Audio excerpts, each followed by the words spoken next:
All right. Well, it looks like we've already got Judy and Dr. K on stage, as well as Veronica from the team. How are you guys doing today? How are you guys doing today? Doing well. Can you guys hear me all right? Yeah, I can hear you just fine. Sweet. How about you, Judy? Can you hear us? Can you hear us?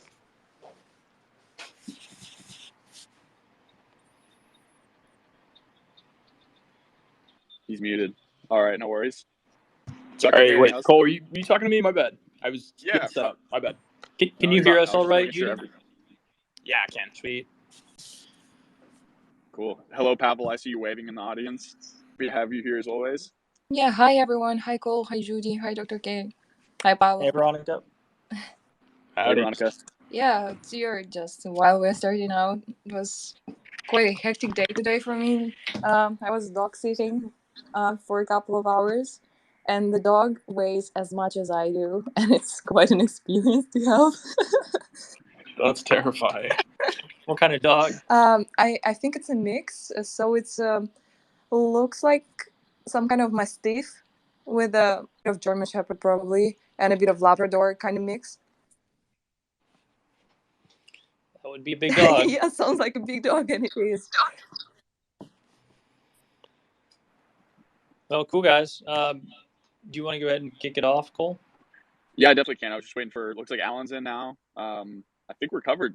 Yeah, I think today's gonna be a really good space, guys. I saw before this that we have almost 1,700 people signed up to go, so this may be a record-breaking attendance for us in a community hangout. But I'm excited to start it off.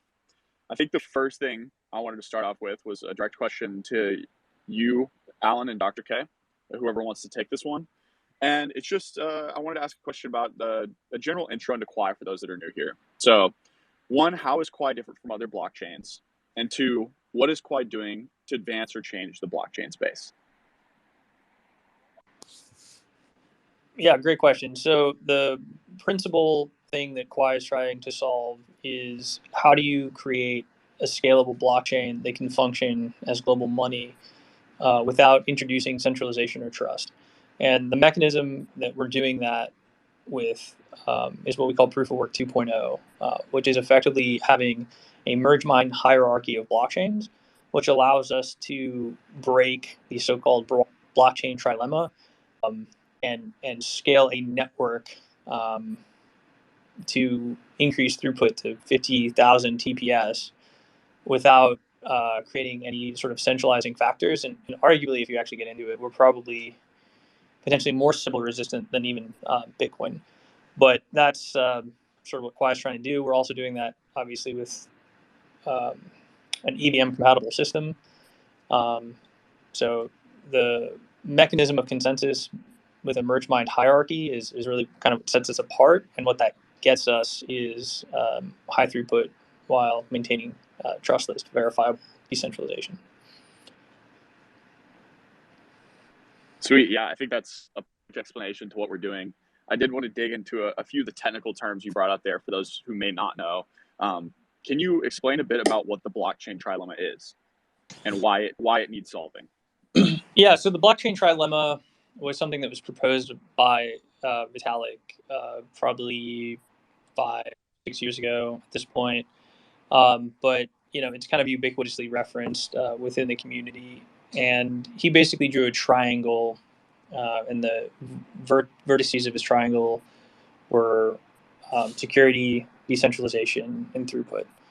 Um, and he was trying to he was making an attempt at trying to describe a different problem, but it was a pretty sophomoric attempt to do it because I mean, just if you look at the vertices of the triangle, they themselves don't really have definitions or even units you can put on the definition. So the trilemma wasn't really an engineering construction. It was a sort of subjective attempt at trying to better elucidate the problem space. But in the reality of physics, it's largely incorrect. So what we've understood is what the real sort of problem space is, and it's much closer to something called the CAP theorem, which was posited with regards to how distributed databases work. And the CAP theorem basically says that if you have a database, a distributed database or distributed computing, there's three properties that you have, but there are trade-offs between those properties. So again, it's a triangle. The vertices being partition tolerance, consistency, and slipping. Data availability. Data availability. Thank you. And those are the three vertices, but even that is somewhat insufficient for describing the problem space, because in our problem space we also have effectively a time component, and our time component you can think of as like time to finalization, and that's also a vertice in this trade-off. So instead of thinking of the problem as the block time trilemma, or even thinking of the CAP theorem, it's better to think of it as a tetralemma, where the vertices are the CAP theorem vertices, but then you add one, which would be finalization time. And in doing that, you actually define the physically constrained space of the design system. And what we've realized is that we can create blockchains and operate in the volume that is that space to significantly increase throughput. Effectively, a time component. And our time component you can think of as like time to finalization, and that's also a vertice in this trade-off. So instead of thinking of the problem as the block time trilemma, or even thinking of the CAP theorem, it's better to think of it as a tetralemma, where the vertices are the CAP theorem vertices, but then you add one, which would be finalization time. And in doing that, you actually define the physically constrained space of the design system. And what we've realized is that we can create blockchains and operate in the volume that is that space to significantly increase throughput. Now, when people talk about trade-offs in engineering, if they say that they have like a panacea for something, they're probably omitting some information. And so specifically what we're sort of giving up here is time to finalization. So to get throughput, depending if you want global scope on a transaction, that time to finalization is the trade-off. So in Quai, you have a hierarchy, you have different blockchains. The blockchains have different block generation times. But the liveliness between chains, which dictates the sort of global transfer times, is the trade-off of high throughput. So I think we went over this with Max a while back, and so the mean expected time per se for a global transfer would be 3 hours. And that's sort of the trade-off that you make for that throughput. Now, in a given context, that's a global trade-off, but in a given context, you'll still get 10-second block generation, and effectively you'll start to get finalization after one block.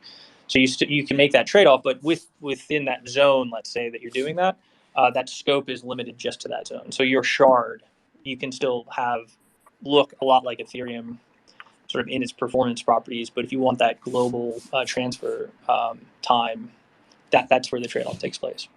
Yeah, I'm going to interject here really quickly as well. If you see the tweet I just posted in the replies to this Hangout, there's actually an infographic that we have that sort of explains this trilemma, or breaking the trilemma and optimizing this tetralemma that Dr. K is talking about here. I wish there could be an easy way for me to share it, but if you just go to my page, you should see it. And it's definitely a helpful explainer to sort of see these differences in the data availability, consistency, partition tolerance, and this new introduction of latency, and how latency can affect this global settlement time, and how we can introduce these shards in Quai Network that vary in this space. And we had a separate graphic. I'd have to go sort of trace it down later, but you can actually see this sort of trade-off in the latency realm between the prime, region, and zone chains. Zones optimizing for higher latency and lower latency and sort of better data availability, while prime sort of exists as a kind of more partition tolerant and resilient set globally. So overall, I think it's a super helpful image. Definitely glad to create more documents on it as we sort of flesh out this tetralemma and the trade-offs in between these. But well said from Dr. K. Super excited to kind of explore this design space and explore these trade-offs here. A quick note for those that want to see Alan's graphic that he just posted. I just retweeted it from the Quai account, so it should be on the Quai account as well if you're having trouble finding that. But overall, I think both y'all's explanations were really helpful. So to simplify it even further, if I'm understanding this correctly, the zone transactions, which would be more so like the local transactions, will be extremely fast, will allow for, day-to-day transactions, payments, all that, et cetera. And then if you wanted to transfer across regions, that's when that global settlement time would take a little bit longer. Is that correct? Yeah, that's correct. But the problem that we're dealing with isn't specific to Quai Network or isn't specific to the design of Quai Network. Quai Network is, I would argue, heuristically approaching the frontier of possibility within the constraints of the distributed computing and information science problem. So what that means, though, is to actually have decentralized throughput. That time for global transfers is as fast as it possibly could be. So if you're thinking, okay, well, this is kind of like a bridge. If you look at a bridge between two blockchains which are loosely coupled, they don't have any protocol guarantees of mutual roll forwards or roll backwards. So you can get discordance in state, and make sure that you have security in those transfers. You have to age just so you statistically or stochastically get a guarantee of mutual finalization to the transfer. But with Quai Network, our blockchains are tightly coupled, and we use something called the hierarchical longest chain rule, which basically enforces that the longest chain must be picked in the dominant chain first and then in the subordinate chain. And what that does is it establishes what we call coincident blocks, which eventually interlink the chains with traceable hash references between them. But the more important guarantee that that creates is that if there is ever a roll back, everything will roll back together. And if there's ever a roll forward, everything like rolls forward together. So we don't have that same issue of having to statistically age something. Once something becomes referenceable in a new context, it can be immediately used in a safe way in that context. Whereas with bridges, you never actually get a true finalization guarantee. You only get a statistical increase in confidence with time, and that creates aging, which is much more severe than what you can get in a tightly coupled system.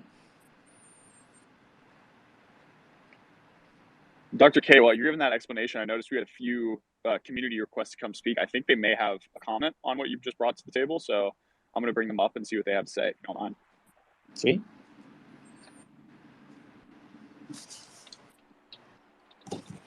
All right, Unblock, I just brought you up to the stage, and then Black Joker, I've got you queued up next. So, Unblock, if you've got a question or anything to add to that, please feel free to ask. Welcome to the Quack Community Hangout.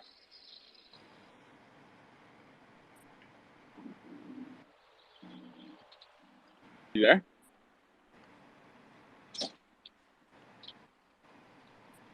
Black Joker, we're going to bring you up and see if you have a question while Unblock is pondering their thoughts. Hello. Oh, there's Unblock. I just want to ask it. Hello. What was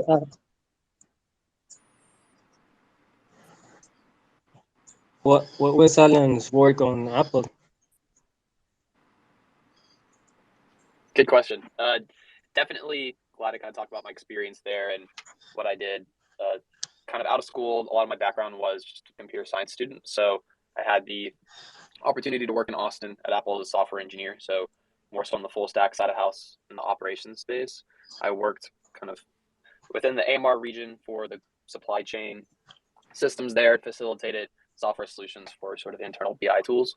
A lot of my blockchain work sort of existed on the side within a lot of the research we did at UT with Dr. K and a few of our other colleagues at UT. So those two were kind of in tandem, but overall extremely excited that I've made the switch back to working in the blockchain space. At such a large company like Apple, it's hard to sort of make a lot of changes and really impact the company as a whole as one individual person. But coming to a startup and coming to a space as new and as exciting and innovating as blockchain technology definitely allows me to iterate faster, to work closely more with the kind of people that really want to push the boundaries of technology forwards, as opposed to kind of sitting back and reacting and seeing from a high level, what is best for a huge company rather than the world. So yeah, at a high level, I think Apple's very reactionary as opposed to being very forward looking. So they try to hop on trends as opposed to making the trends themselves. They kind of did that iteratively with the iPhone, AirPods, Apple Watches, and all of that. They sort of have a finished project and then they just make it better with better UI UX.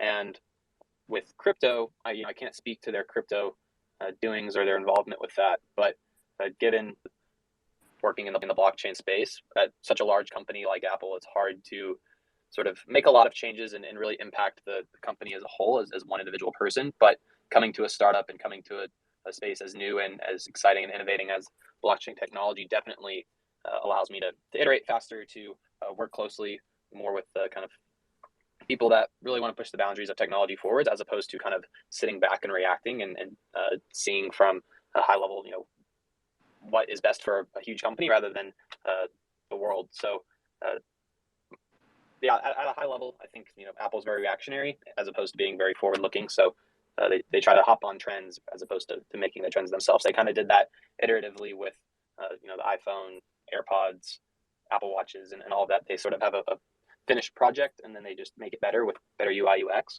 And with crypto, I can't speak to their crypto doings or their involvement with that, but given it gets to the point where crypto is very institutionalized, and I think we're getting to that point every day, and we're getting closer to that where it's reaching the masses. But I could see a future where they kind of hop on that trend down the line once it's already kind of globally accessible. So yeah, good question though. I see someone, Surrender, you've got a question as well, so I'm going to add you as a speaker right now. I know we kind of have an outline of stuff we want to discuss today as a team, which we'll keep chugging through. But anytime anyone wants to come ask a question, feel free to request. I'll bring you to the stage. We definitely want to make this interactive, and we're excited to hear everyone who wants to ask a question to the team. Surrender, you're on stage now, so welcome. We'd love to hear what you have to ask.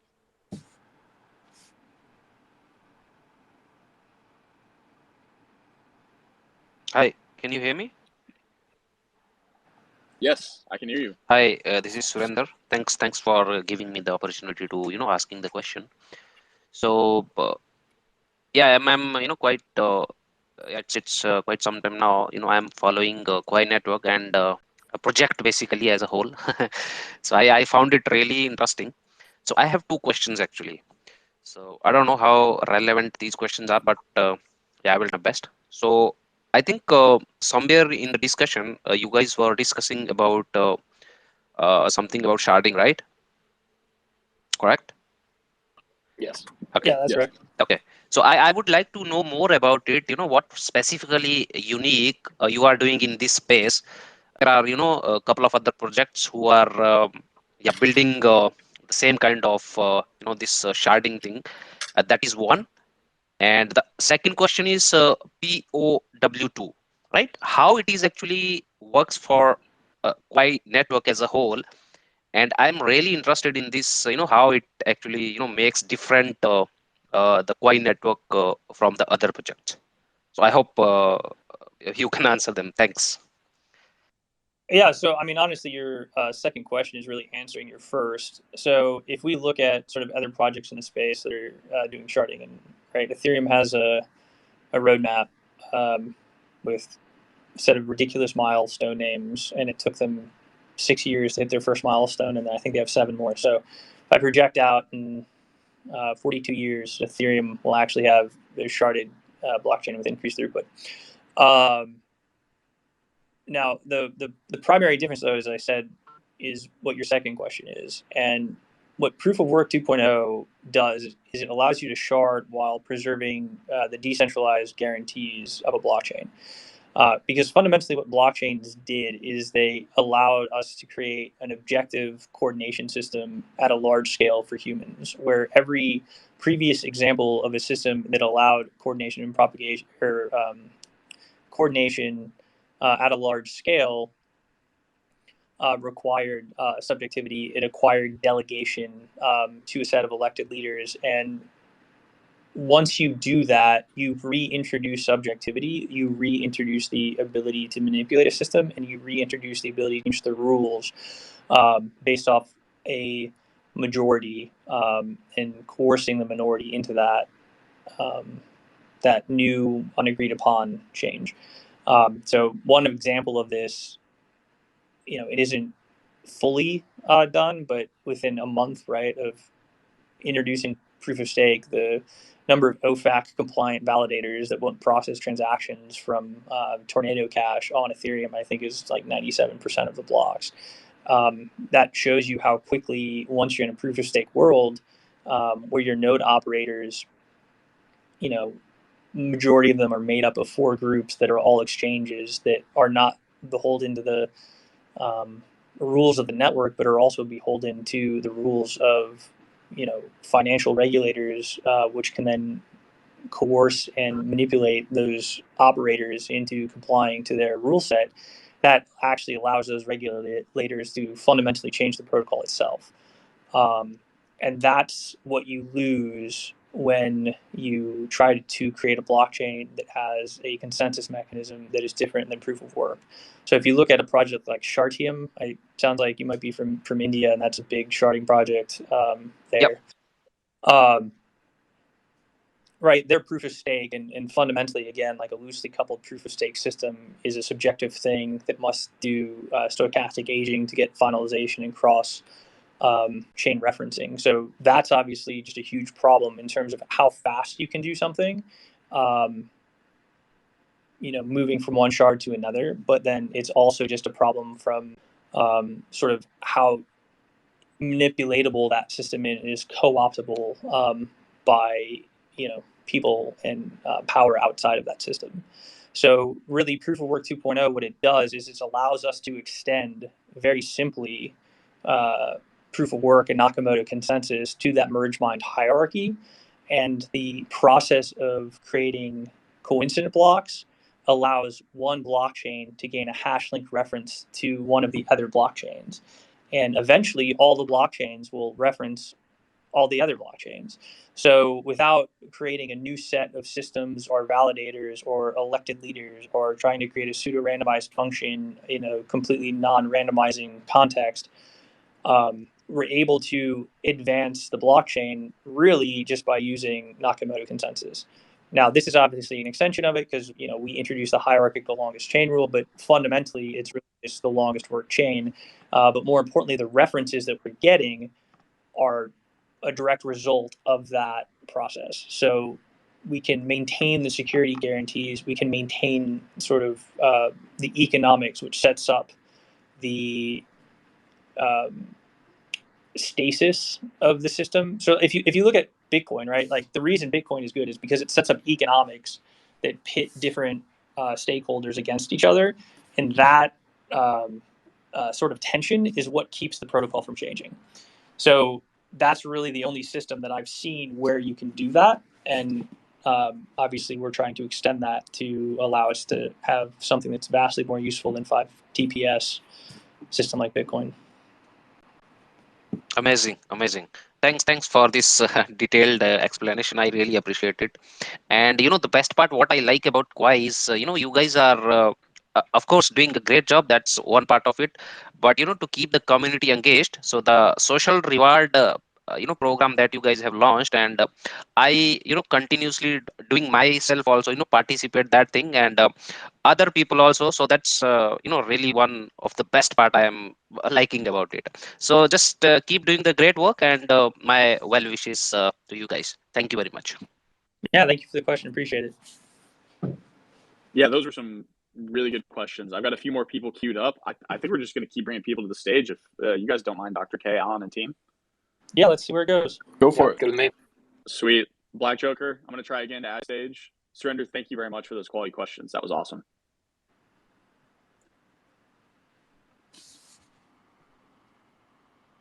All right. Looks like Hello? on stage. Can you hear me, guys? Hello. Yes. Okay. I'm very happy to be here, and I just want to ask you guys, because most projects don't actually emphasize on the name of their project, but like I want to ask, I think, 2 questions. The first is, can you guys explain the name Quai? And secondly, there's been a lot of hype on this project. Like this project has been actually a lot. It's been gathering a lot of attentions, and I want to know what you guys have for the future. That's apart from the social rewards and all, what you guys actually plan to keep us investors or the community on using Quai in the future. Yeah, I'll hit the first question because I came up with the name. So Quai itself, I'm actually a fluent Mandarin speaker, and Quai in Mandarin actually has two spelled Kuai has two meanings. One of them is effectively a measure word that if you were translating it to English, you would call it like a buck, kind of the sort of colloquialism for a dollar. The other meaning is fast, and those were two great meanings. Kuai is not ideal spelling, and we went with Q. And incidentally enough, that also in French means platform. So those are kind of the meanings behind Quai. One of the reasons we picked it is we wanted to have a simple name, right? Where in the unit of currency could also be the network name, could also be the protocol name, right? It's kind of funny when you look at Ethereum, and then you have ETH or ETH, right? And you have a different ticker than the name, and it's hard to pronounce. So one syllable, unique, easy to remember, markable, and has meaning. So that's one of the reasons we picked it. To the second question of, what are we looking to do to engage the community more? We are fast approaching our ability technically to execute well on the Iron Age testnet. And I think that is going to be really amazing. In the Iron Age testnet, not only are we going to have a very stable and robust mechanism for having a global set of networks that are doing merge mining on this hierarchy, we're also going to be offering in the Iron Age cross-chain smart contract composability, or what we call external transactions. So sort of the base features of Quai should be fully working and operable in the next testnet. And we got a lot of people that are interested in building on that. And there's some really cool opportunities here because sort of your simple system, if you just want to say take like a Uniswap and sort of replicate a Uniswap on Quai, you could do that. But if you do it just one-to-one, you're replicating it in one sort of context, which is potentially fine. But there's arguments that you potentially want to shard liquidity or give cross-chain liquidity action in multiple contexts. So I think as things get more advanced and more optimized, there's actually a lot of innovation that could exist in a system like Quai that would really be interesting and sort of transcend what you would get in a strictly monolithic chain. So I think it's going to be interesting to see what people come up with. When we launch, we're going to have an example of an ERC20 that exists in all contexts. So that kind of will give people a template of sort of, how we think, a simple cross-chain system that sort of works in all contexts should be created. But there's potentially a ton of innovation that could take place in DEXs, in liquidity providing. So that'll be really interesting to see. Yeah, and I'll I'll elaborate a little bit on that. And outside of the core protocol itself, we're really excited to ship other tooling alongside of the Iron Age testnet and all of the things for the community to play with. So that being our Quai Snap and the ability to integrate Quai into MetaMask Flask, which is the beta version of MetaMask, and having those tools available for people to spin up a Quai wallet pretty easily and hit a faucet and start sending and receiving Quai and really trying to use the network. Being able to hit an explorer and sort of see the different block confirmations and see how transactions are being sent and how the network is able to be utilized. So again, the core protocol is an amazing feat of work, and to expand on that and to build the tooling around that is extremely amazing. And I think by having this testnet and the core protocol kind of in a state that's ready to be built upon, it's going to be really cool to see what tooling the community wants and potentially can build as well alongside of our team and other open source contributions. The other item that's going to be really interesting to see in the testnet too, and is a huge opportunity to really get involved, is the rewards that are going to go to the miners. So effectively what we're doing is there's a basket of Quai that's going to get allocated to all the mainnet Quai that's going to get allocated to the miners that mine testnet Quai in the next testnet. So we anticipate quite a bit of hash coming online. And with that hash, we'll really get a great sort of global test of network stability, but obviously that will be quite engaging for anybody that likes to partake in mining and wants to participate and help test out the stability of this whole thing. So that's gonna be great. Okay, guys, like, is the testnet going to be a public testnet, or is it going to be by a whitelist? No, it'll be public. There might be like a whitelisting to view your specific node on like a network stats page, but that would only be that would be the only sort of whitelisting. You don't need to be on the stats page to participate.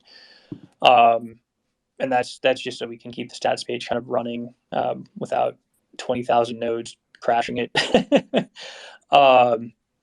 But yeah, if you want to mine, if you want to run a full node, it's completely open. Okay, thank you for the answers, and thank you, team, for your good work. And I'm also happy to have the chance to ask this question. Thanks. Thank you, Blackjack. Appreciate the questions. Yeah, thank you. I'm going to bring up, I think I've seen Vivek. You've been in line for a while, so I'm going to bring you to the stage right now.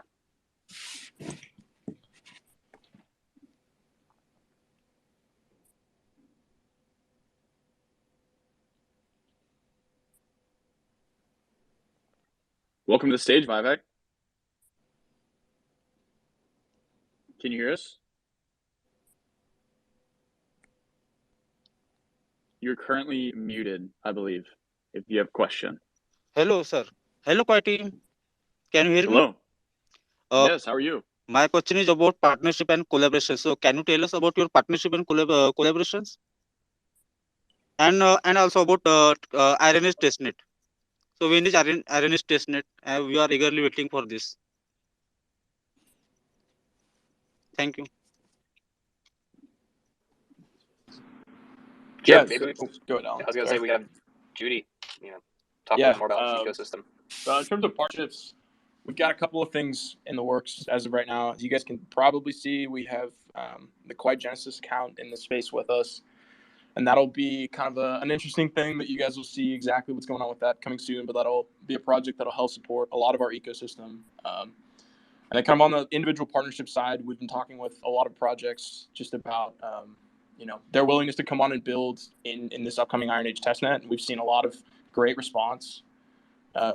Moving forward, so we've got a number of projects that are likely going to be building on us. So you guys will see kind of what specifically that looks like when we launch Iron Age testnet. Yeah, I'll add on to that. This is Cole, by the way, from the Quai account.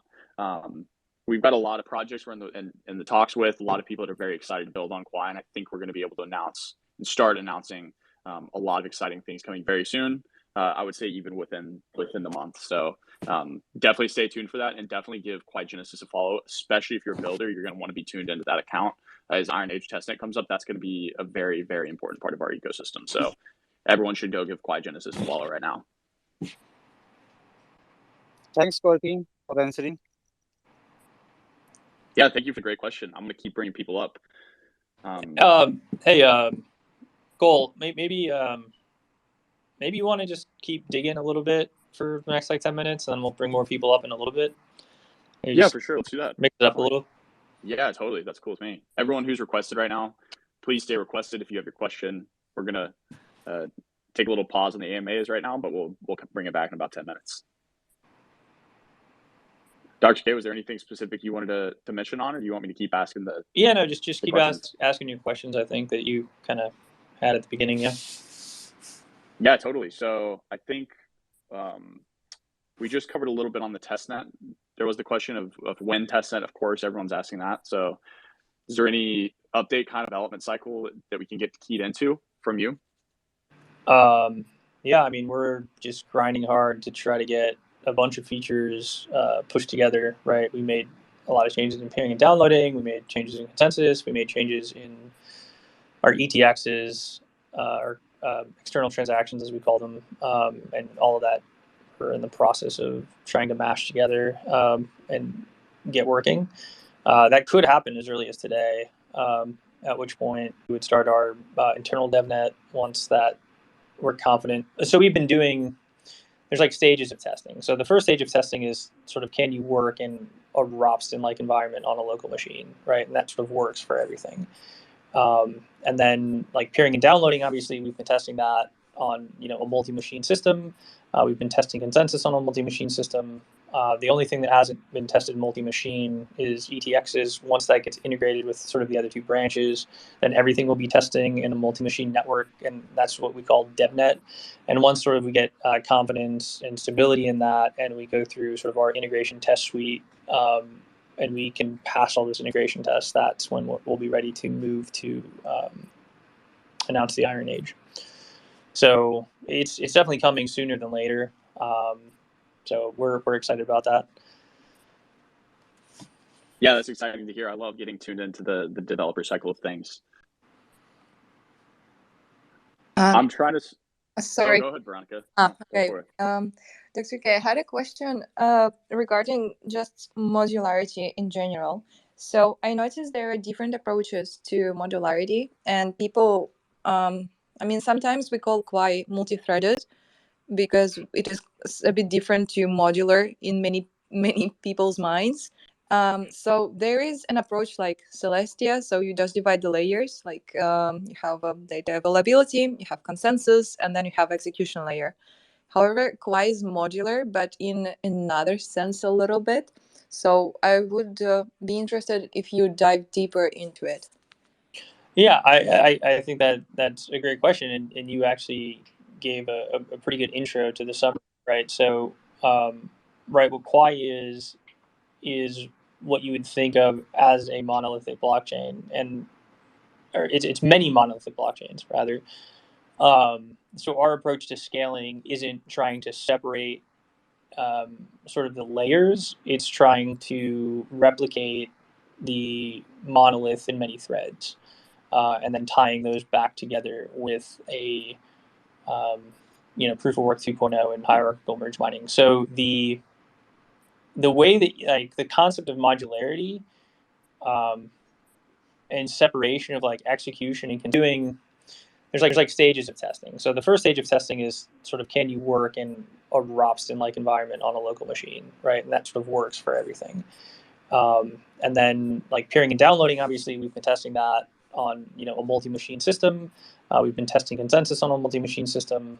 The only thing that hasn't been tested multi-machine is ETXs. Once that gets integrated with sort of the other two branches, then everything will be testing in a multi-machine network, and that's what we call DevNet.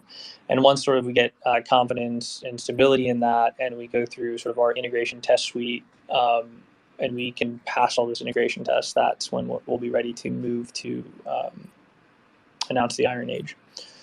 So it's definitely coming sooner than later. So we're excited about that. Yeah, that's exciting to hear. I love getting tuned into the developer cycle of things. I'm trying to. Sorry. Oh, go ahead, Veronica. Okay. Dr. K, I had a question regarding just modularity in general. So I noticed there are different approaches to modularity, and people, sometimes we call Quai multi-threaded because it is a bit different to modular in many people's minds. So there is an approach like Celestia. So you just divide the layers, like you have data availability, you have consensus, and then you have execution layer. However, Quai is modular, but in another sense a little bit. So I would be interested if you dive deeper into it. Yeah, I think that's a great question, and you actually gave a pretty good intro to the summary, right? So, right, what Quai is what you would think of as a monolithic blockchain, or it's many monolithic blockchains rather. So our approach to scaling isn't trying to separate sort of the layers. It's trying to replicate the monolith in many threads, and then tying those back together with a proof of work 2.0 and hierarchical merge mining. So the the way that like the concept of modularity and separation of like execution and consensus really can only take place with some form of centralizing process. If that's a trusted entity, if that's the generation of snark type proofs, right? In doing that, you're always going to have sort of a localized execution environment that sort of isn't going to have a peer review to all state, and more importantly, is likely going to be run by potentially a single party, kind of like a optimism or something. So what we're doing is we're increasing throughput, but like I said, we're trying to do introducing any centralizing factors, and I don't think you can actually try to separate data availability, execution, and consensus without creating some form of centralization. Now, with multi-threads, though, I will say we're doing something about consensus. There isn't a separation, but consensus has a delay technically. Because you can get local consensus and you can get global consensus. So the fact that those two things are happening at different times stochastically is what allows us to really get like the throughput. So if you were going to say there's like a decoupling, that's like really the decoupling. It's the stretching of the time to consensus. Yeah, great kind of overview there. And if I could extend it to sort of two other examples that I think play really nicely with how Quai can differentiate from things like Celestia or Near, Shardium, or other sort of competitors in the space. Obviously, we're all collaborators, but when you're looking at layer ones, it's very, very particular in how these technologies are developed. But those examples being sort of Cosmos and Polkadot. And when you have these disparate blockchains or shards or sort of execution layers that can all exist sort of in a fragmented state, Cosmos and Polkadot both being very fragmented, it's hard to have sort of sustained value accrual and sustained economics that create a cohesive community and a cohesive environment. So if you look at, say, adding a new chain in Cosmos via IBC, it's a very high overhead for a developer to create the chain or someone that wants to maintain it and create a developer ecosystem for it. It's very non-harmonious. Creating a Cosmos IBC chain is pretty difficult. And in Polkadot, kind of similar for parachains. And to have those sort of governance mechanisms and who is doing this and how this is being sort of facilitated and developed over time is extremely centralizing.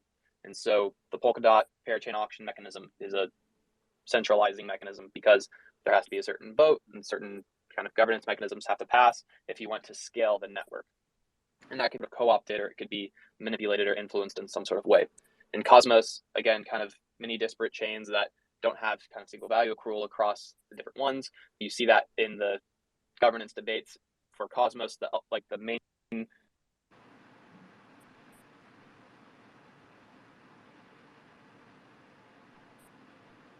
Hey guys, did Alan drop or is that? Yeah, I think Alan just dropped. He for a dropped second. on my end as well. Okay, well, cool. He's getting reconnected. I just noticed something that was pretty cool. The other Twitter space that I see right now, which is the Ethereum community, and some of the developers discussing scaling, currently has 47 participants, and we're at like 350 participants. So we have 6 times as many people as the Ethereum Twitter space right now. So Let's go. That's awesome. Not double, not triple, 6 times. 6x. Oh, and it looks like Bankless. It looks like Bankless is also running one, and they've got 240 tuned in. So outperforming Bankless. Yeah, we're outperforming everything in the Ethereum ecosystem. Bankless is probably the biggest space that they put on. So 239 or 239 from Bankless was total. They peaked at around 78, according to Max. No, we're like maintaining right now. We're at 350. No, I know. That's what I'm saying. They peaked at around 78 at any given time on a total of 239. Okay, so Bankless, you're saying we're even 5x Bankless. Yeah, that's right. So we're 5x Bankless, 7x Ethereum. Love it. Needless to say, thank you guys for everyone who showed up or is showing up today and is joining our community so early. We're so excited to have you guys here.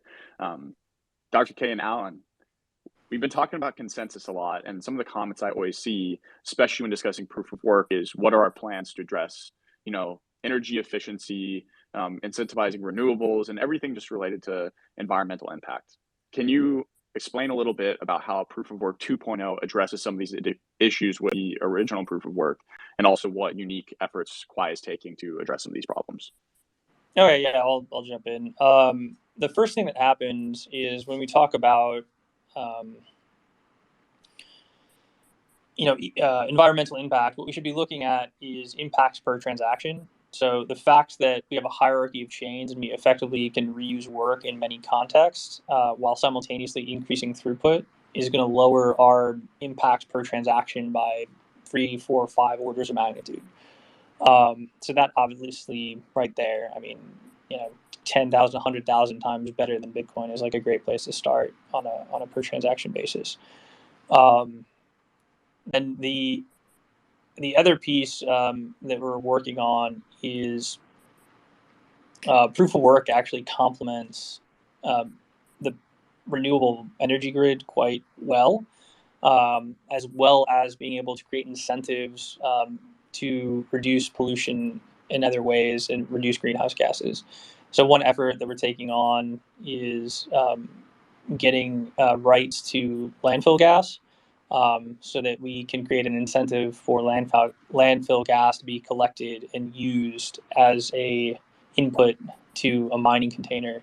And the cool part about landfill gas is that it's a steady producer, and a lot of it is what you'd call economically stranded, meaning it isn't economically viable to. So that obviously right there, 10,000, 100,000 times better than Bitcoin is like a great place to start on a per transaction basis.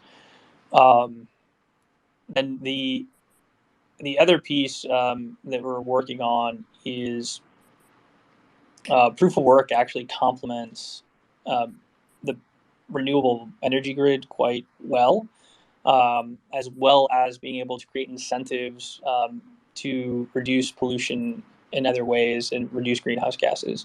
So one effort that we're taking on is getting rights to landfill gas so that we can create an incentive for landfill gas to be collected and used as a input to a mining container.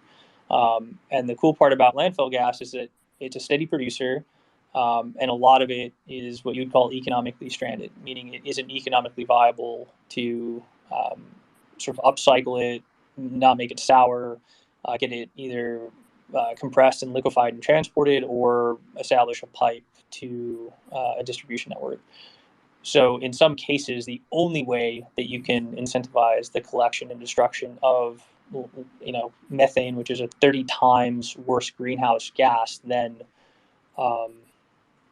CO2, is using crypto mining, and specifically like we're making that effort for Quai Network. So technically, if even only 3% of our hash rate is on LFG or landfill gas, because of that 30x factor, our impact on greenhouse gases would be net negative. That's awesome to hear. That's one of the things I'm honestly most excited about for Quai and Proof of Work 2.0 is the ability to actually be carbon negative. That led me to a follow-up question, though, that I wanted to ask you. With everyone moving to proof of stake... So careful, I didn't say carbon negative, I said greenhouse gas negative, and I just want to make sure that we're careful on that difference.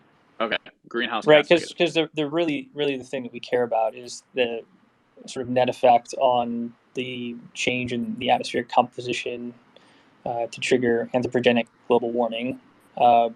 Right, so because we can create an incentive to remove methane, and methane is a much more severe greenhouse gas than carbon, right? We have a net negative greenhouse gas footprint, not necessarily carbon. It's minutia. I just want to make sure we're saying the right thing. No, I'm glad you said that. That's a very good clarification to add, and I'll definitely take note. Well, and also, like, this is the mechanism by which regulatory agencies really look at mitigation and impact. They'll call things as equivalent metric tons of CO2, and that equivalency is taking into the fact that methane is 30 times worse than CO2. That makes sense, definitely. So a follow-up question I wanted to add on to that conversation is, with everyone moving to proof of stake, or at least it seems like everyone is, why are you taking on proof of work? It goes back to the original sort of comment that I was making about objectivity versus subjectivity. The only way you can maintain an objective system is proof of work. So that's like baseline. The only way you can create a system that is robust to co-opting and self-interested power grab is proof of work. That's the main piece. I will also say, though, from an information science perspective, proof of stake folks have argued that proof of work is less efficient, but it is the most naive, misinformed, and blatantly incorrect assertion, because the truth is exactly the opposite. And the fastest way to create a distributed network and come to consensus is demonstrably proof of work over proof of stake. And the reason they confuse this is because they think computing a block and mining a hash is done by the same machines, which obviously is not true. They're completely orthogonal processes. But if we look at what it takes to collect a round of signatures in some proof of stake or distributed proof of stake or whatever format of proof of stake variation you come up with, you have to make multiple rounds of the network stake. And the reason they confuse this is because they think computing a block and mining a hash is done by the same machines, which obviously is not true. They're completely orthogonal processes. But if we look at what it takes to collect a round of signatures in some proof of stake or distributed proof of stake or whatever format of proof of stake variation you come up with, you have to make multiple rounds of the network. So that time from when you have decided on what is going into the next block until the network all knows what has effectively sealed that block with a round of signatures, and then everybody knows that that set of signatures exists, is much, much, much longer than you can do in proof of work. Because to do that, you're going to have multiple network traversals. And like, that is the problem with blockchain scaling throughput and latency. How many hops? How long do the network traversals? And like, that is the problem with blockchain scaling throughput and latency. How many hops? How long do the hops take? How many rounds do I have to make? The cool part about proof of work is you can make exactly one round, because it originates from one point and it propagates out, and it's independently and objectively verifiable. So I don't have to like have handshakes and conversations and multiple rounds of propagation. I have exactly one round. So just from an information science standpoint, like, this is the fastest way to get to the consensus. This will create the lowest latency, which means even if you have some centralizing mechanism of like a bunch of computers, this still technically should be faster than that. So that's obviously another reason to do it. Wow, so the whole proof of stake being sold as faster actually has nothing to do with how they're scaling. Anyone who says that to you should not be listened to ever in any technical conversation whatsoever regarding blockchains, cryptocurrencies, or distributed systems. They're either don't understand what they're doing, they're just straight lying to you to sell a bag. I really appreciate the honesty and the take from a core developer. I do see that we've had a bunch of people waiting around to ask a question. I think this would be a good time to bring them up. How do you guys feel? Yeah, let's do more AMAs. That's good. Okay, cool. All right, Fernando, I've seen you around for a while. Let's bring you to the stage.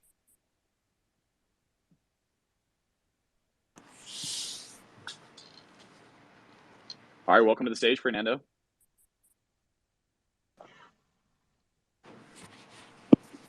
Can you hear me? I'm good. Okay. I'm good. Yeah, we're doing well. I have a question. It is a EVM compatible blockchain. So how fast, easy, and cheap is going to be for other dApps to build on Quai?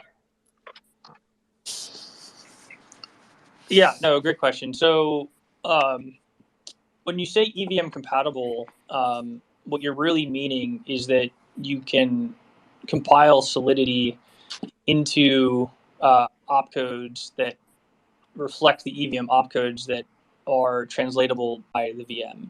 It doesn't mean that you have to make a copy of the EVM itself. So early on, there were some design decisions made with the EVM that made it less performant. The one that comes to mind was the introduction of access lists.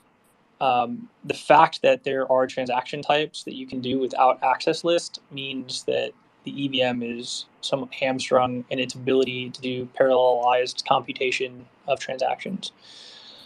And so that's obviously a contributing factor to sort of how many state transitions you can get. When we think about like speed of something and throughput, we always think of it in milliseconds. So if I have to add milliseconds because I can't parallelize computation of transactions, that reduces throughput.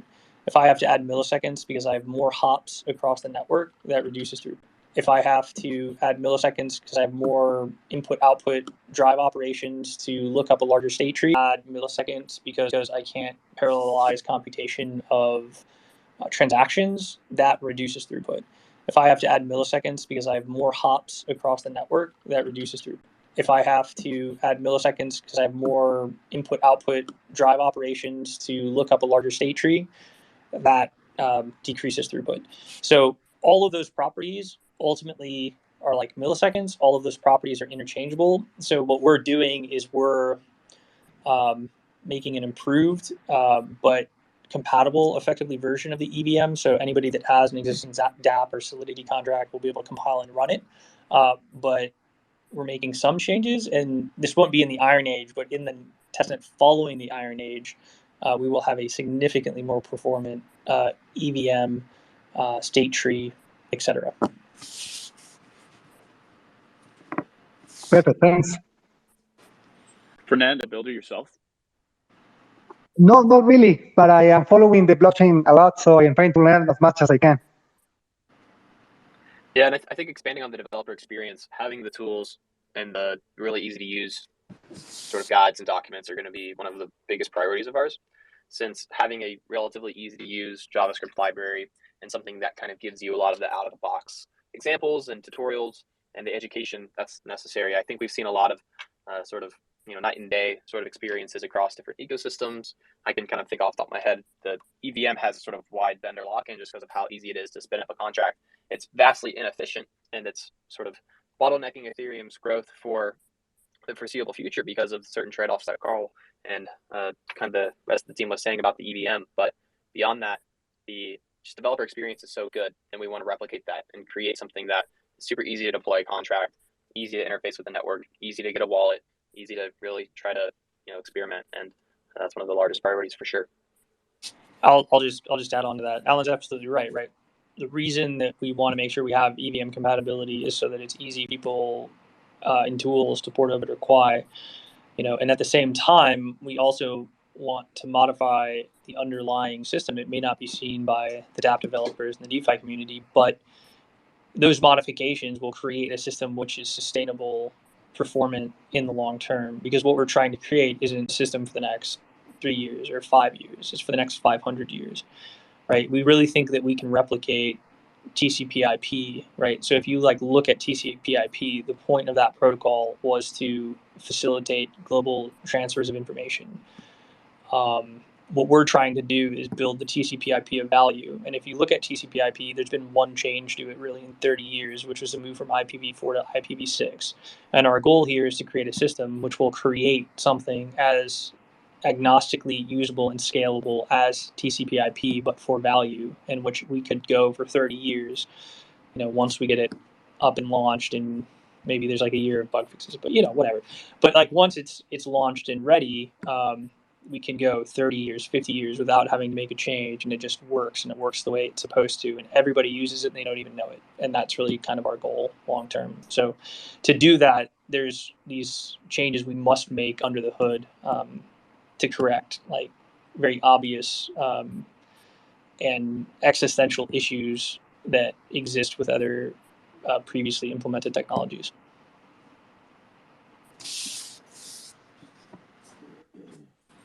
Fernando, did that answer your question?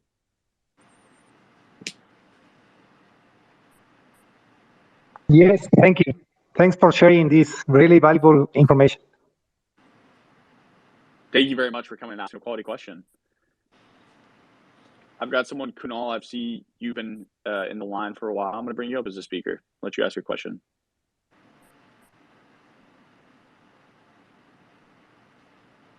By the way, thank you everyone who are being patient and still have your question and are still requesting to speak. Like, we all appreciate it. Hello, Go ahead, Kunal. Kunal. We can hear you. Hello. Yeah, we can Hello. hear you, Kunal. Go ahead. I just want to ask that when testnet is coming, is this year or it will be 2023?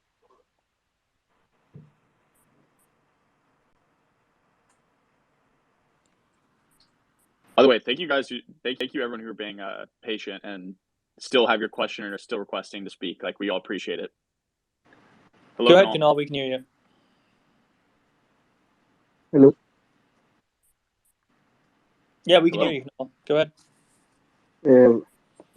I just want to ask that when testnet is coming, is this year or it will be 2023?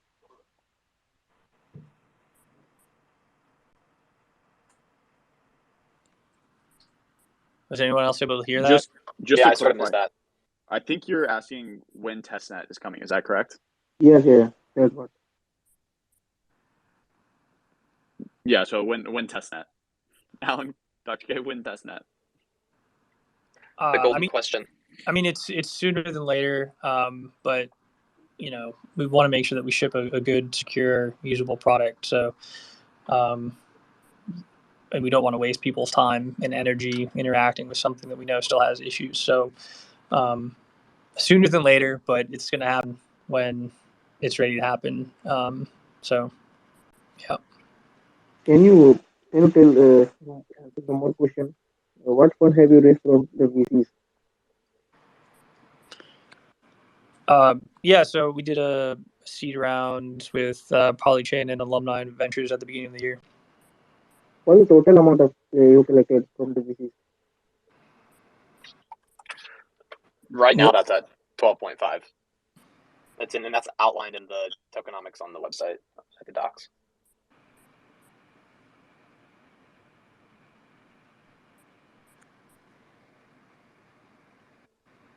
All right, Kunal, was that your last question?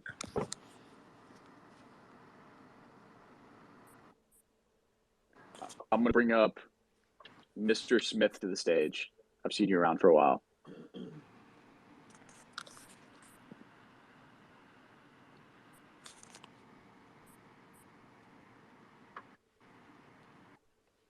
Welcome, Mr. Smith. Hello.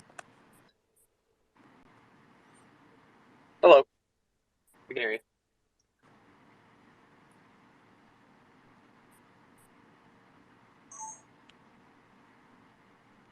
Do you have a question, Mr. Smith? Or do you want me to bring someone else while we wait? What the Quai token, when the Quai token is listed, and what the initial price of the token in the launch?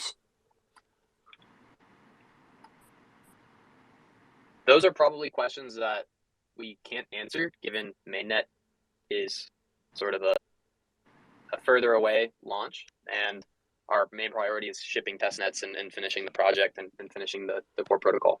I think at a technical level, we're excited about the future possibilities and the future opportunities for a token launch and all of the associated things. And we're working closely with sort of exchanges behind the scenes and all the other sort of prerequisites. And it's for people that are excited about that end, you know, and finishing the project and finishing the core protocol.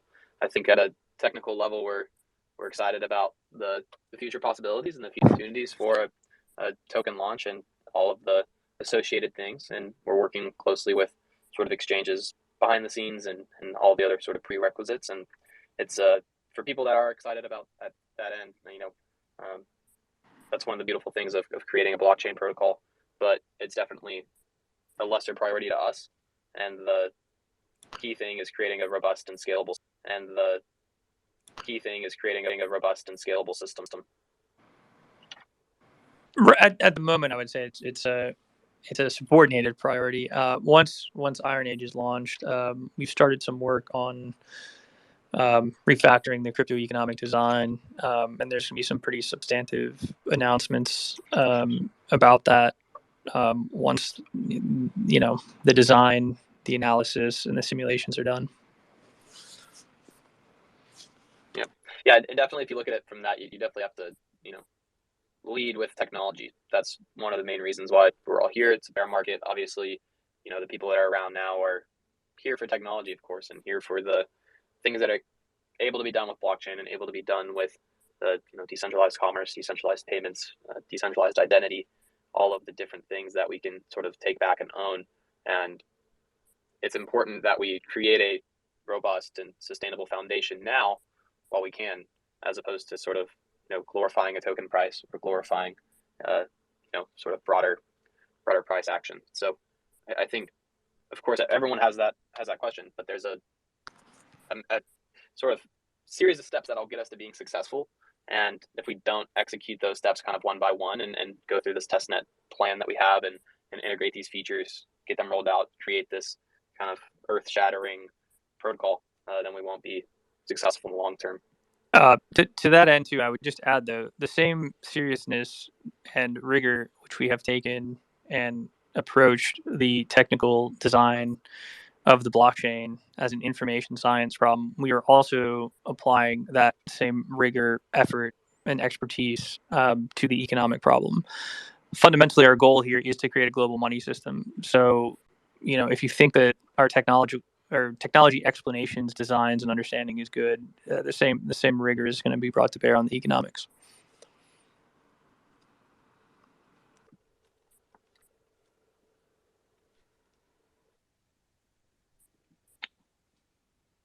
All right. Thank you very much for your question, Mr. Smith. And I think that's a really good point. I think everyone's excited for tokenomics and hearing more about the economic problems you guys are solving.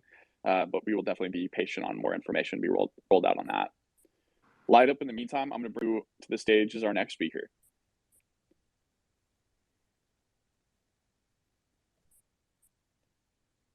Dr. K. Allen team, I know we're going a little bit over the hour. Are you guys still good to answer a few more questions? Yeah, good on my end. Mm-hmm. Perfect. Just checking in. All right, Light Up Crypto, you're on the stage. Welcome. What questions do you have for the Quai team?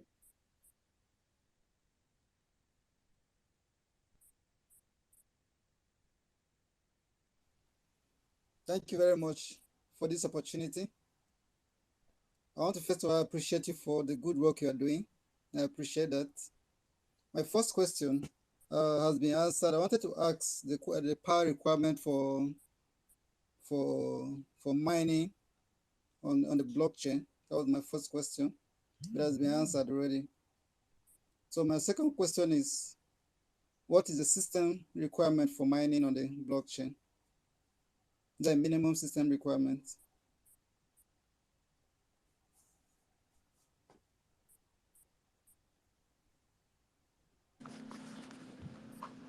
I guess I can take that. So, I mean, ultimately, like with all mining, depending on how much hash rate you want to contribute, you can have different power and system requirements. The basic sort of requirement that you're going to have is to be able to run a slice. And to run a slice, you're going to need a machine that probably has 4 cores, probably 8 gigs of memory, and I guess I can take that. So, I mean, ultimately, like with all mining, depending on how much hash rate you want to contribute, you can have different power and system requirements. The basic sort of requirement that you're going to have is to be able to run a slice. And to run a slice, you're going to need a machine that probably has 4 cores, probably 8 gigs of memory, and you're going to need at least in testnet, you'll probably be fine with 100 gig like SSD. That's sort of the requirement to run a basic node, which we call a slice. In terms of the mining requirement, the miners just get work from a node. So if you want to run a slice and then run a miner, you can run a miner using a CPU. You're probably going to be more efficient if you have at least one GPU running threads. So a computer with sort of the basic node requirements plus a GPU is what you'd probably need to mine in a a more economically efficient way. And then you could obviously scale that to as many GPUs and as many computers and as many slices as you want. But that would be where you'd want to get started. Okay, thank you for the answer. Okay, lastly, I want to know when, what is the timeline for launching the mainnet?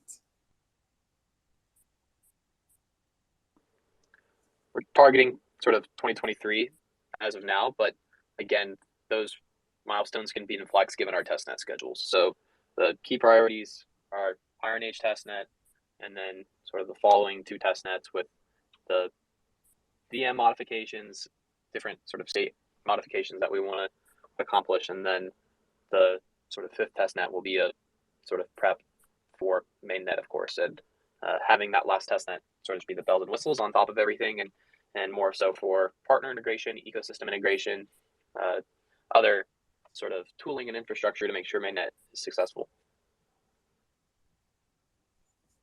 Okay. So thank you. That should be all for now. Thank you very much for the opportunity once again. Thank you for the quality questions. Dev, bro, I'm going to bring you up to the stage now. You've been waiting for a while. Thank you for your patience.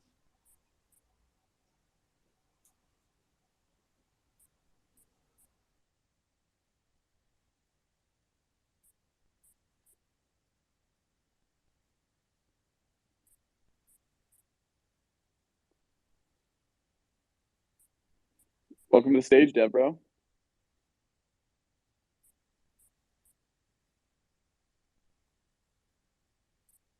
Can you hear us all right?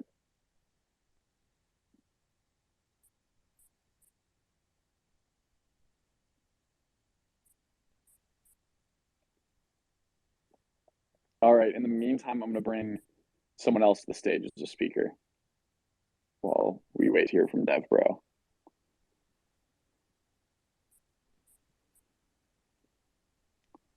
All right, Space J, you are now on stage. We'd love to hear what questions you have to ask.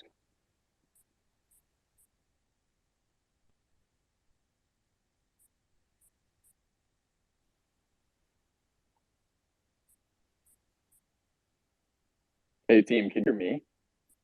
Yeah, we can hear you. I think they're just muted. Okay, no worries. We're going to bring, third time's a charm. We're going to bring someone else to the stage. We'll get there. I've been enjoying hearing everyone's questions. We've had a really good audience today. Yeah, there've been some good questions out there.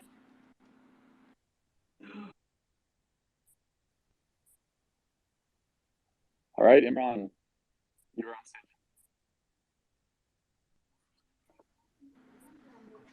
Yeah. All right. Thank you very much. Well, I just have a few, maybe let's say, environmental concern. Looking at the, let's say, yeah, everybody knows that Ethereum opened the door of our smart contract. And recently, during the month of September, we all know that Ethereum transitioned from proof of work consensus to proof of stake consensus, and the major win there was about environmental concern. And Quai Network consensus operate based on, let's say, we took the proof of work from Bitcoin Network. Of course, we believe it has decentralization, almost is the highest consensus with highest amount of decentralization and security. But when it comes to scalability, that's where the issue come from. So actually, Quai capitalized on that model by introducing, let's say, approach or the solutions to, let's say, to the scalability problem. But then there are looking at what Ethereum has achieved through with the POA's mechanism. So there are environmental concern, and I would like to know the opinion of Quai Network. Let's say adopting POW. How do you think you can? Is there a way or some things to think about the, let's say, making a green world, or let's say a green world consensus, anything like that? As I know that was the major concern of why Ethereum moved from the POW to the POS system. So that's just my question. Thank you. Yeah, at a high level, I think comparing consensus mechanisms and seeing the real world impact that proof of work has is a very interesting topic. It's been well studied. It's been sort of, well debated. And I think we elaborated on a lot of the technological that the two have. So sort of proof of work being faster, proof of work being more objective, proof of work being sort of more something that is verifiable. And I think what you're sort of alluding to is there's sort of stigma and there's a perspective that proof of work has. And we sort of saw these new blockchains emerge from sort of 2018 to 2021, 2022 that are all sort of de facto proof of stake. And they're all, if you're launching a new chain and you want to test an execution engine, you have to be proof of stake. If you're launching sort of a new sort of type of a parallel execution, then you have to be proof of stake. And this notion that everything has to be proof of stake just furthers the space of sort of centralization and sort of the other things behind the scenes that we are so strongly against and that we so strongly want to sort of break down. And the way in which we want to have proof of work sort of emerge again and sort of, you know, making proof of work cool again is, I guess, one way of seeing it is we can make this something that is a positive for the environment. We can make this as something that is positive for the people that are using it, positive for the holders of the token, positive for the governance of the system. Proof of work from a, you know, stigma perspective is there's a lot of people that want to attack it because they're making these new chains because that's their mechanism, right? They want to hold on to that power. And in proof of work, you kind of have a competitive edge. You have to have that competition of keeping up with hardware, staying on the latest sort of specifications. You have to actively contribute and actively secure.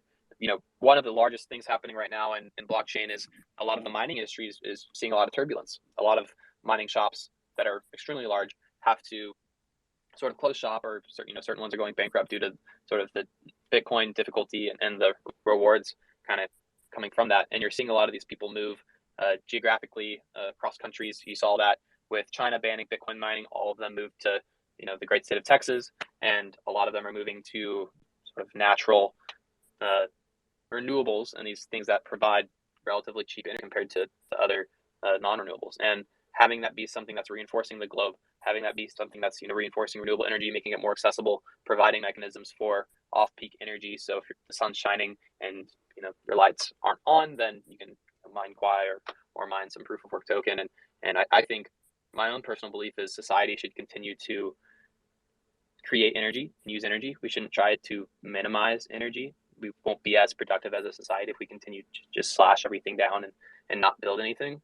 I think energy will continue to get cheaper, and energy sort of net cost will trend to zero over time as everyone sort of becomes their own energy producers, right? Like I can put a solar panel on my house and I can use that. I can, you know, contribute that to mining Quai, or I can secure a network, or I can maybe allocate that to some AI engine that wants to do some GPU computation, or I can offload that to, you know, some infra provider that wants to use that to do some other computation, right? I can kind of rent out my energy. So the difference is that I think proof of stake is just sort of glorified in the moment, but long term, I think, you know, proof of work, we need to be an energy bearing society. We need to be able to create things and use things. And those are some of the key differences I see. All right, thank you all, and I pretty much understand that. I have the argument of cross energy is part of what creates a value for cryptocurrencies, and it requires money to generate energy and then transitions to another thing. I think it's what powers technology. Minimize energy. We won't be as productive as a society if we continue to just slash everything down and not build anything. I think energy will continue to get cheaper, and energy sort of net cost will trend to zero over time as everyone sort of becomes their own energy producers, right? Like I can put a solar panel on my house and I can use that. I can, you know, contribute that to mining Quai, or I can secure a network, or I can maybe allocate that to some AI engine that wants to do some GPU computation, or I can offload that to, you know, some infra provider that wants to use that to do some other computation, right? I can kind of rent out my energy. So the difference is that I think proof of stake is just sort of glorified in the moment, but long term, I think, you know, proof of work, we need to be an energy bearing society. We need to be able to create things and use things. And those are some of the key differences I see. All right, thank you all, and I pretty much understand that. I have the argument of cross energy is part of what creates a value for cryptocurrencies, and it requires money to generate energy and then transitions to another thing. I think it's what powers technology. But one more question I have regarding how the, you know, Quai will support definitely an EBM, which is a very great improvement in terms of looking at the POW consensus. And of course, the way you design it as a, let's say, is a hierarchical blockchain, at least everybody knows what, for computer science students know what sharding mean. couple what you guys created, we have about 13 chains to which every developer has a privilege to deploy his particular app on any of the, let's say, of any of the chains, and you have an equal, let's say, security, decentralization, and the scalability issue. You have that definitely, but then the concern is if okay, it's a one network, of course it has a chance that the configuration for all of them I think is the same, only that the hierarchy is different. Maybe the frame chain is at the top, then the region, then the zone chain. So what if a developer let's say deploy an app, let's say on the region, sorry, on the, let's say on the region chain, assume yeah, region one, not region two, or any of them. Let's say choose one apart from frame. So you know that definitely in all the chains there is availability of let's say the contract, let's say address. So is there any trade thing you guys thought about that you can share with us concerning development, that if I deploy one of my app in one of the chains, then how much security is rely on the other 12 remaining chains with the address I have deployed that particular contract? Like Yeah, that's what I'm too concerned about. yeah. The interaction between the shards and contract deployments is, we're hoping to be as seamless as possible. So from a security perspective, all chains are equally secure. Remaining chains with the address I have deployed that particular contract. Like Yeah, that's what I'm too concerned about. yeah. The interaction between the shards and contract deployments is, we're hoping to be as seamless as possible. So from a security perspective, all chains are equally secure as they're secured through the prime chain and through hierarchical longest chain rule that we talked about earlier. But further, the usability and the sort of interlinking of these chains through the external functions that Dr. K was talking about is sort of provided through that EVM compatibility. And we have a few examples that we're working on now that will be ready for Iron Age testnet, where you can deploy a multi-contract or multi-chain contract in various ways. And this is something that we're sort of seeing with projects like Layer Zero, Hyperlane, to name a few. And they're doing this sort of in a way that relies on oracles and these off-chain computations and message passing, relays and types of technologies, where in Quai we have native bridges and we have sort of secure economic and types of technologies where in Quai we have native bridges and we have sort of secure, economically, sort of probabilistically final bridges that allow these contracts to seamlessly talk to each other. And we talked about the sort of atomic rollbacks, the roll forwards and rollbacks. Then we can have secure ways of applying cross-chain state without having to look at chain link or having to look at sort of like header verification, or not having to wait 2 weeks for an optimistic proof. And the way in which you would contract is essentially you would pick a shard. Say you want to do a game and you want to deploy your contract to a region or a zone. Then you would say, hey, I think my game can exist in this zone because there's a few other games that I might interact with as well as part of it, or a lot of my users have Quai in this shard, so I'm going to deploy my game here. And you can deploy it to one shard. You'll get a unique contract address for that. And then over time you say, okay, well, I'm getting a lot of usage in this zone. I might want to move to another zone as well so I can expand. Then you can deploy a contract there as well. You can reference the first one that you deployed in the first shard, and then you'll get a secondary contract address for the second one in the other shard that you can then sort of interact between the first and second one. Where we have sort of kind of everything natively in the EVM for that. The main mechanism that we've done to accomplish that is adding the opcode that essentially forks out to a secondary chain whenever it hits a certain type of address. And through our sharded address space, we can sort of map those to different shards. And that sort of forking off of the execution sort of aligns to the multi-threaded idea of having a multi-threaded blockchain network. Having sharded addresses, I think, is a really novel approach to doing sharding, because you get sort of interesting state sort of problems and race conditions by having a non-sharded address space. And then beyond that, just the tooling and everything on top of it should make it really seamless as well. So we want to have everything operate under the hood to where like a power user could be like, all right, I want to have all my stuff on different chains and have them all integrated space.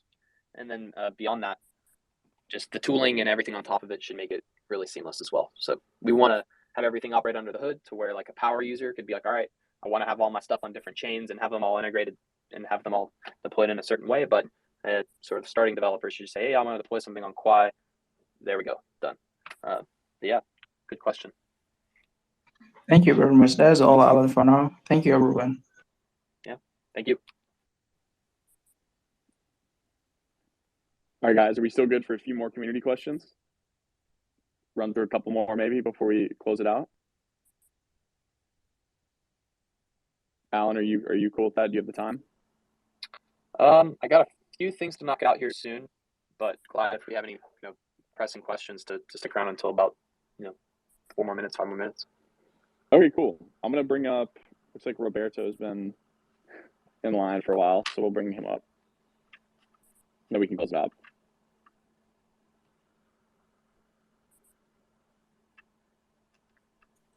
What's up, guys? I'm Roberto. I'm kind of over here. I'm listening to all y'all talk. Y'all are sounding really smart as hell, and most of the technical stuff is going over my head. So as someone who I'm very, very into Quai, I love Quai, and I want to be a part of the community and kind of contribute. So someone who's not technical, what would you recommend is the best way to kind of be a part of it? Yeah, I think social media rewards first and foremost, like easy way to engage and get that real-time feedback of being a part of the community. Other pieces like Discord and hanging out, just chatting with people. I think one of my favorite things to do personally is just to get in the Discord and see who's around. We have great mods and people that have been really monitoring and cleaning up the Discord to make sure it's a respectable and good place to talk and hang out in.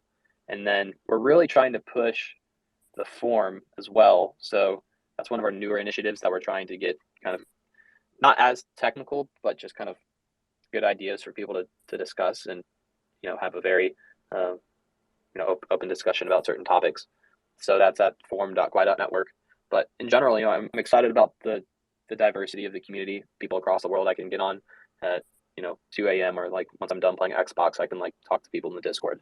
And I think that's a good way for other people in the community to be engaged and also like get a broader experience, right? Like it feels a bit like, just the accessibility that Quai can provide to people of different cultures is important. And that's kind of like what a blockchain's about. It's about, being able to learn about what someone's doing, on the other side of the world whenever I'm like living my life here in the States. And we want the community to be able to have that. And I think for a lot of people growing up in America, or probably, I could say other parts of the world as well, that's hard to come by. And it's hard to be able to have something that unites people so like globally as money, or so globally as like a blockchain network. And being able to utilize that is interesting, really cool here in the States. And we want the community to be able to have that. And I think for a lot of people growing up in America, or probably, I could say other parts of the world as well, that's hard to come by. And it's hard to be able to have something that unites people so like globally as money, or so globally as like a blockchain network, and being able to utilize that is interesting, really cool. So I hope that's something that Quai can provide to people, is like a connection and a way to learn more about the way the world works.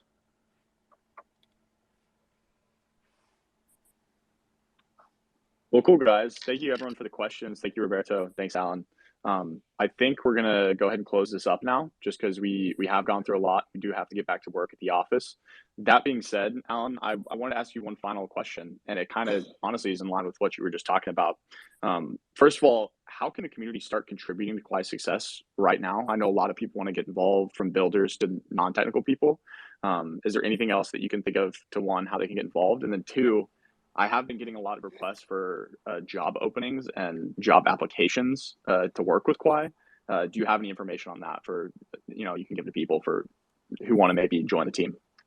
Yeah, we have our AngelList postings. So in the Discord, if you go to the official links, I want to say, official links, it's going to be the kind of in the middle toward the bottom. We have our open roles. It's angel.co/company/Quai-network.